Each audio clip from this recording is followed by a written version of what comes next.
ఇక్కడ శతచండీ యాగంని ఇంత మంచిగా అందరికి యూట్యూబ్ లో అందరికి చూస్తున్నందుకు చాలా సంతోషం. స్వామి ధన్యవాదములు.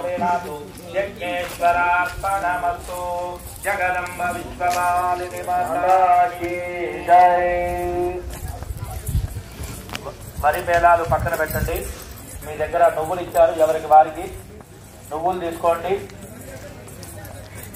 మగవాళ్ళు మాత్రమే శ్రీ రుద్రాయ ఇదన్నమమ రుద్రహోమం చేస్తున్నాం 3 వేళ్లతోటి. శ్రీ రుద్రాయ ఇదన్నమమ స్వాహ అన్నప్పుడు స్వామికి నువ్వులు సమర్పణ చేసి ఆ త్యాగాన్ని చెప్తూ ఉండాలి.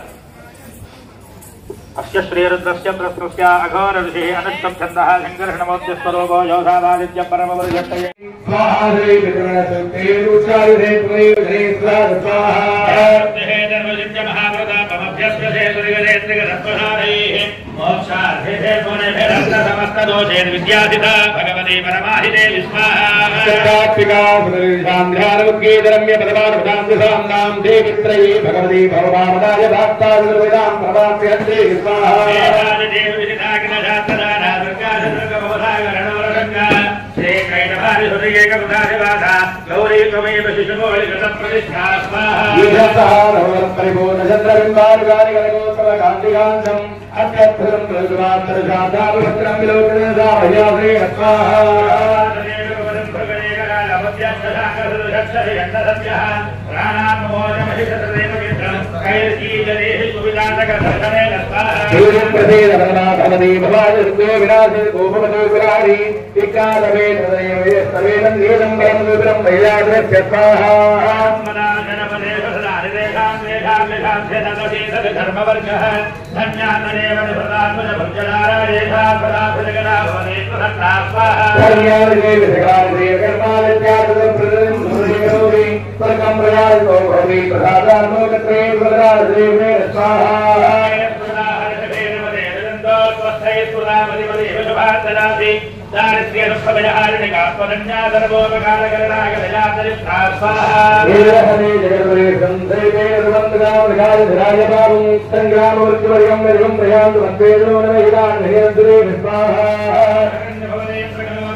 नमस्ते रुद्रमण्यभगवतोदयशरे नमः नमस्ते अस्तु धन्मने बाहुभ्यां हृदये नमः स्वाहा भगवते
नमस्ते स्वाहा क्षेत्राणां पतये नमः स्वाहा सूराजाहन्त्याजगदानां पतये नमः स्वाहा पतये वृक्षाणां पतये नमः स्वाहा वृक्षाणां पतये नमः स्वाहा भानवस्पदानौषधीनां पतये नमः स्वाहा घोषाजा क्रन्दयते वृक्षीणां पतये नमः स्वाहा पतये नमः स्वाहा व्याजनीनां पतये नमः स्वाहा वृक्षाणां पतये नमः स्वाहा नमो वन्दे पतये नमः स्वाहा कृष्णवीता विभावते सत्वरां पतये नमः स्वाहा शङ्गिणे सेनानां पतये नमः स्वाहा वञ्चदे स्तादूनां पतये नमः स्वाहा नवत्रिकाभिभ्यो दिगागुंसद्भ्यो विष्णुनां पतये नमः स्वाहा स्टेशने गिरिजराजकुलञ्चानां पतये नमः स्वाहा प्रतिदधानेभ्यश्च वो नमः स्वाहा विद्यद्भ्यश्च वो नमः स्वाहा वो नमः स्वाहा भवद्भ्यो जाग्रद्भ्यश्च वो नमः स्वाहा वस्तिष्ठभ्योधावभ्यश्च वो नमः स्वाहा सभाभ्यस्तभावदिभ्यश्च वो नमः स्वाहा अश्वेभ्योऽस्तपदिभ्यश्च वो नमः स्वाहा नमो भवादितरुद्रेभ्यो विविध्यन्तेभ्यश्च वो नमः स्वाहा नमो गणाभ्यस्त्रिमोहदेभ्यश्च वो नमः स्वाहा नमो प्रादेभ्यो प्राजपतिभ्यश्च वो नमः स्वाहा नमो विरूपेभ्यो विश्वरूपेभ्यश्च वो नमः स्वाहा नमो रथिभ्यो रथेभ्यश्च वो नमः स्वाहा नमः सेनाभ्यश्च वो नमः स्वाहा नमः चक्रभ्योर्दकारेभ्यश्च वो नमः स्वाहा पुण्यस्तेभ्यो निषादेभ्यश्च वो नमः स्वाहा युभ्यस्परिभ्यश्च वो नमः स्वाहा नमो भवादिरुद्रादिज स्वाहा नमो नीलग्रीवादिगण्डाय स्वाहा सहस्राक्षादिसदन्मने स्वाहा विष्टमाजिदेशमदे नमो लक्ष्याद्य स्वाहा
నిజానికి రాముడి కంటే గొప్ప శివభక్తుడు రావణాసురుడు. మరి రావణాసురుడు యుద్ధంలో ఎందుకు ఓడిపోయాడు, రాముడు ఎందుకు గెలిచాడు అంటే ధర్మబద్ధమైన జీవనం మీ సొంతమైనప్పుడు ఆ దేవి కటాక్షం మీకు సిద్ధిస్తుందండి. అందుకే ప్రజనస్యాస్మి కందర్ప అంటుంది భగవద్గీత. మీలో ఉన్న ధర్మబద్ధమైన కోరికను నేను. కనుక ఏ యాగం ద్వారా మీరు అద్భుతమైనటువంటి ఆ అమ్మవారిని ఆవాహన చేస్తూ కాంచీదామా కరికలప కుంభస్తనత పరీక్షిణామధ్యే పరిణత శరశ్చంద్రవదన ధనుర్బాణాం పాశం శృణుమపి దధామా కరతలైః పురస్తాం దాస్తాం నః పురమధితురాహో పురుషికా. సౌందర్యలహరిలో ఆ అమ్మవారి సౌందర్యాన్ని అద్భుతంగా వర్ణిస్తాడండి. ఇక్కడ కూర్చొని ఇక్కడకు మీ ఆవాహన ద్వారా విచ్చేసిన ఆ దేవిని పొగడకుండా ఎలా ఉంటామండి? ఆమె సౌందర్యాన్ని కీర్తించకుండా ఎలా ఉంటాం? కళ్ళ ఎదుట కనబడుతుందండి. మీరు అద్భుతమైనటువంటి యాగం చేస్తున్నప్పుడు ఆ అమ్మ కటాక్షము ఆ తాడేపల్లి నారాయణాచార్యుల వారి ఇంటికి ఒక అతిథి వచ్చాడండి. వస్తే ఇంట్లో ఆయన లోపల పూజా గదిలో ఉంటే ఉన్నారా లేదా అని అడిగితే ఒక స్త్రీ వచ్చి సమాధానం చెప్పింది. తర్వాత ఆ అతిథి వెళ్ళిపోయారు, పూజలో ఉంది అనగానే. తాడేపల్లి నారాయణాచార్యుడు ముందరికి వచ్చినప్పుడు ఆయన అడిగాడు, ఇంట్లో ఒక అద్భుతమైన సౌందర్యంలో ఒక స్త్రీమూర్తి కనబడిందండి, ఆమె ఎవరు అంటే, ఏమోనండి మా ఇంట్లో ఎవరు లేదు అంటే, ఆయన ఆరాధన చేస్తున్న ఆ దేవతామూర్తిని చూసి అచ్చం ఇలానే ఉందండి ఆమె అని చెప్పాట వచ్చిన. అంటే ఆ దేవి ఎలా మిమ్మల్ని కరుణిస్తుంది అంటానికి అలాంటి మహానుభావుల యొక్క జీవిత చరిత్రలే మనకు ప్రమాణంగా నిలుస్తున్నాయండి. అందుకే ఆయన చిచ్చిమంటలలో ఆ అమ్మవారి రూపం కనబడింది. ఆయన దహనం చేస్తూ ఉంటే అంత అద్భుతమైన ఉపాసన చేశాడు ఆ మహానుభావుడు. అలాంటి అద్భుతమైన ప్రక్రియకు ఇక్కడ మీరు శ్రీకారం చుట్టారు.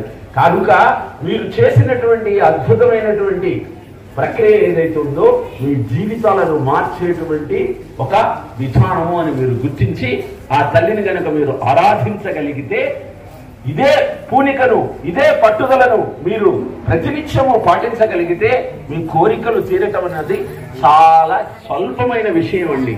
అద్భుతమైన అత్యధికమైన ప్రయోజనం మీకు దీని ద్వారా సిద్ధిస్తుంది. పక్కన కూర్చొని 10 నిమిషాలు అయిపోయింది, ఇంకా ముగించమని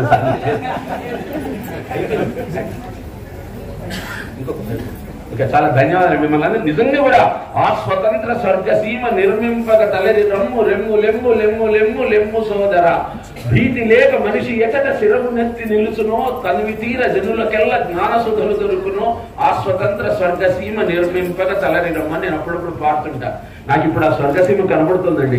ఇంతమంది కూర్చొని అద్భుతంగా ఆ దేవిని ఆరాధన చేస్తూ ఇక్కడికి ఆవాహన చేస్తున్న సందర్భంలో సమాజంలో ఉన్న అన్ని శక్తులు, పీడాకార శక్తులు, దురాచారాలు, ఈ రోజు హిందూ ధర్మం మీద జరుగుతున్న దాడులకు ఒకటి సమాధానం అండి. మనమంతా కలిసి ఇలాంటి ఆవాహన చెయ్యాలి, ఇలాంటి పూజా విధానాన్ని మనం సొంతం చేసుకోవాలి, మన ధర్మాన్ని మనం పాటిస్తూ ముందు తరాల వాళ్ళకి మనం మార్గదర్శకం కాగలిగినప్పుడు హిందూ ధర్మం నిలబడుతుందండి.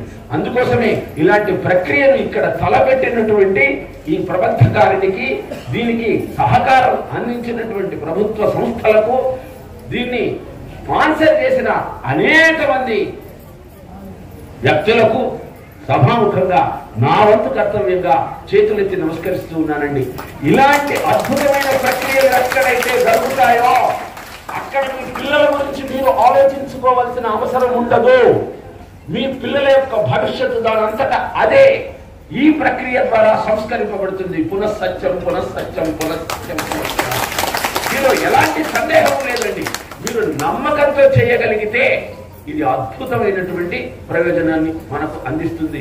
ఈ రోజు పిల్లలలో పెరుగుతున్నటువంటి ఒక ఆలోచన విధానం ఏంటంటే అంతా మన ప్రయోజకత్వమే, యూ కెన్ డూ ఎవ్రీథింగ్ అన్నటువంటి భావన కలుగుతోంది. కానీ దైవ faith in your self, faith in God is going to solve all the problems. Vivekananda చెప్పిన కొటేషన్ అండి. వాడు చాలా గొప్పవాడే, చాలా ప్రయోజకుడు, సాఫ్ట్వేర్ చేశాడు, అమెరికా వెళ్ళాడు, నెలకు $2 లక్షల సంవత్సరానికి సంపాదిస్తున్నాడు. కానీ తల్లిదండ్రులకు నమస్కరించాలన్న సామాన్యమైన ఇంగితాన్ని మర్చిపోతున్నాడు. అలాంటిది వాళ్లకు గుర్తు చెయ్యాలి అంటే తల్లిదండ్రులు ఇలాంటి కార్యక్రమాలు చెయ్యాలి అంటే భీష్ముడి ఇంట్లో రుక్మిణీదేవి ప్రతినిత్యము కృష్ణుడి యొక్క గొప్పతనాన్ని వింటుందిట. అందుకని కృష్ణుని వివాహం చేసుకోవాలని సంకల్పం కలిగింది. రుక్మి అంటే ఆయన ఆ రుక్మిణి యొక్క బ్రదర్ వాళ్ళంతా కలిసి శిశుపాలుడికి వివాహం చేద్దాం అనుకుంటే కృష్ణుడే వచ్చి రుక్మిణిని తీసుకెళ్లి వివాహం చేశాడు అని చెప్పటంలో ఆంతర్యం ఏమిటంటే చిన్నతనం నుంచి మీరు పిల్లలకు అద్భుతమైనటువంటి ఇలాంటి కార్యక్రమాలలో పిల్లలు కాబట్టి వాళ్ళకు సేవా కార్యక్రమాలు అందించండి. ఇక్కడికి వచ్చి భోజనాలు వడ్డించమనండి, ఇక్కడికి వచ్చి కావాల్సిన సామగ్రిని అందించమండి, ఇక్కడికి వచ్చిన వృద్ధులకు సహాయం చేయమనండి. ఇలాంటి అద్భుతమైన అలవాటు మీరు పిల్లలకు చేయగలిగినప్పుడు స్వల్ప ముఖ్య ధర్మస్య ప్రయతే మహతో భయవాత అని చెప్తుంది భగవద్గీత. మీ ధర్మాన్ని మీరు కొంచెం కించిత్ నెరవేర్చినా అది మీకు అద్భుతమైన ప్రయోజనాన్ని కలగజేస్తుంది.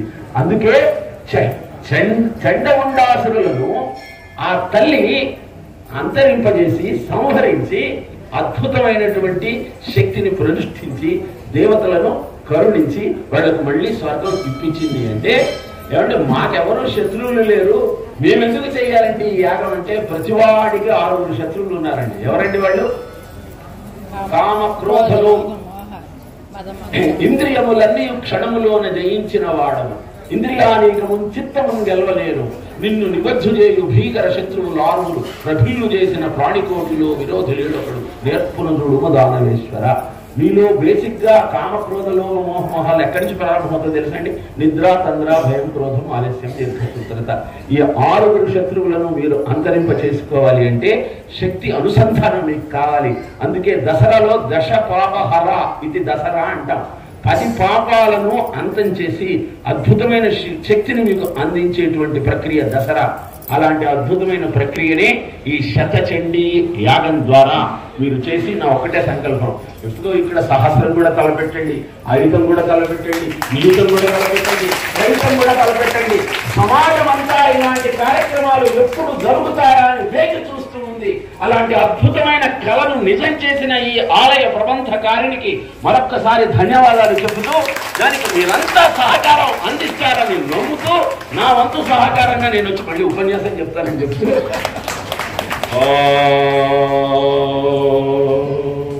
అసతో మా సర్గమయ తమసో మా జ్యోతిర్గమయ ముచోర్మ అమృతం గమయ.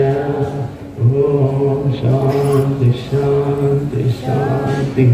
ఈ ఉపన్యాసానికి మాత్రమే శాంతి అండి, తర్వాత పూర్ణాహుతి ఉంటుంది.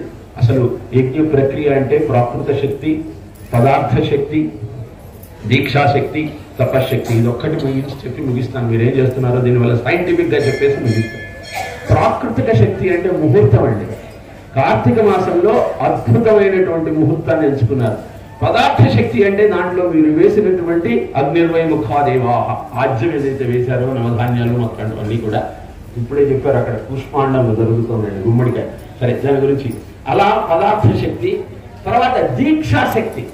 ఈ రోజు ఎవరెవరైతే ఈ దీంట్లో పాలు పంచుకున్నారో, ఎలాగో ఈ చేసే ఆచార్యులంతా తపశక్తితో దీక్షాశక్తితో ఉన్నారు. మీరు కూడా రోజు 8కో 9కో నిద్ర లేచి అలవాటును మానుకొని తెల్లవారుజామునే సూర్యోదయానికంటే ముందర లేచి అభ్యంగన స్నానం చేసి అమ్మవారి నామాన్ని జపిస్తూ ఇక్కడికి వచ్చి కూర్చున్నారు. ఈ తపశక్తి, దీనికి దీక్షాశక్తి, మంత్రశక్తి తోడైనప్పుడు ప్రపంచంలో ఉన్నటువంటి ఏ ఈశ్వర శక్తి ఈ సకల చరాచర సృష్టిని నడిపిస్తుందో దాన్ని మీరు ఆవాహన చేయగలుగుతారు. అది ఇక్కడికి వస్తుంది.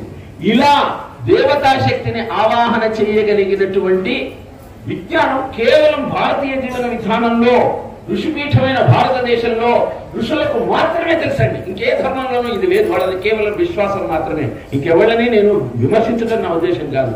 ఇలాంటి అద్భుతమైన విజ్ఞానాన్ని మనం అంతా ఆపోసన బట్టి అది నడిపిస్తున్న వారి యొక్క అడుగుజాడల్లో మనం నడవగలిగితే మన జీవితం అద్భుతంగా తయారవుతుంది. దీంట్లో ఎలాంటి సందేహం లేదు.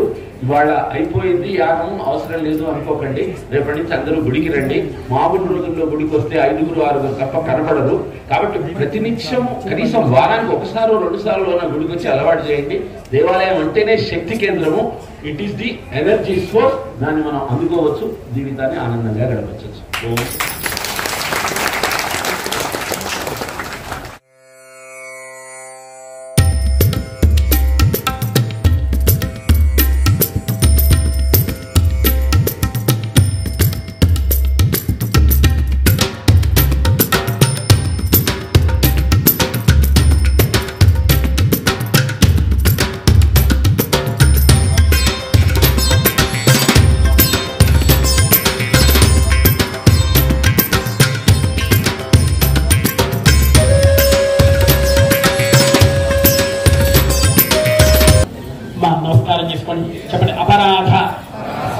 కర్మాణి క్రియంతే అహర్నిశం మయా దాసోయం ఇతి మాం నత్వా క్షమస్వ యజ్ఞేశ్వర రక్ష రక్షో యజ్ఞేశ్వర సమస్తాపరాధం క్షమస్వ. ఓం అధిదేవ భక్తుస్తాః ధ్రువంద్రేంద్రశ్చాగ్నిశ్చ రాష్ట్రం ధారయతాం ధ్రువం